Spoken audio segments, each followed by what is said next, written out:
So I don't know if you've been encountering this, but I have some distressing news about the state of rental houses. I was on set one day and we had two S360s side by side lighting a scene.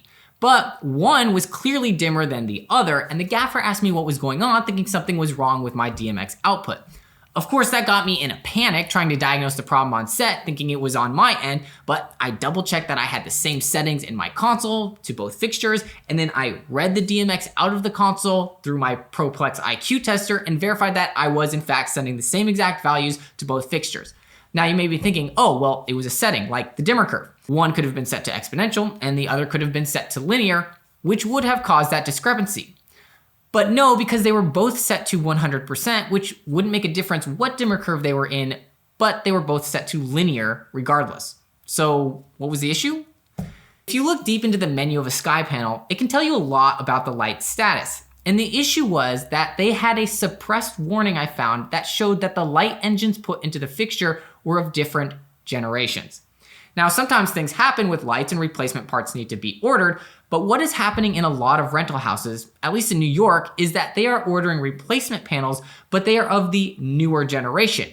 And instead of replacing the whole array, they are cutting costs and just replacing panels that are going bad and mixing the two generations in the same light, which is causing the light to output far less than it's supposed to. At 3 meters, or about 10 feet, an S360 is supposed to give you around 477 foot candles. I have two S360s here, both with mixed light engine generations in them. One of them gives me a reading of 400 foot candles, and the other gives me a reading of 360 foot candles. That is over 100 foot candles lower than it's supposed to be. We're getting bamboozled. Why am I making such a big deal of this?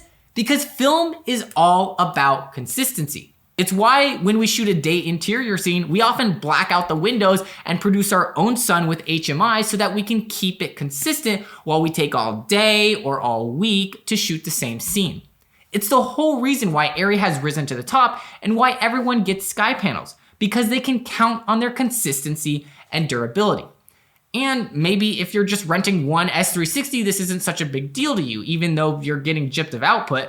But what if you have a dozen or a couple dozen of these all lighting the same thing? What if they're all in one big overhead softbox? You're losing that consistency and it actually really starts to impact what you are lighting. I'm bringing this up because I feel like half of my job these days is maintaining rental equipment that isn't mine. I'm updating Asteras all the time. I go to a checkout and I have to update the tablet that the rental house has, if they even know the login, then the app, the Art7 box, let alone all the fixtures. And if I'm checking out like 100 Asteras, it can seriously take all day because updating via Bluetooth is such a finicky process. And sometimes a fixture doesn't update, so you have to force update it. Or the connection is lost during the update, so it restarts the entire process, and it just takes a long time. Rental houses are not taking the appropriate measures in maintaining their LEDs. You never saw a tungsten light go out the door of a rental house without a bulb, barn doors, and a set of scrims. This is the digital bulb. The diode array in good working condition and firmware updates are literally part of the way these fixtures work. And rental houses need to be maintaining their gear because we shouldn't be taking the downfall for bad equipment that we are paying for. Don't you agree?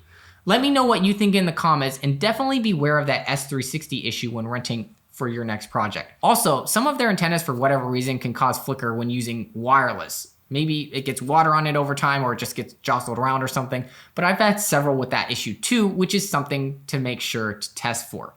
So hopefully that helps some of you out. Give me a like if you found this video helpful and I'll see you in the next video.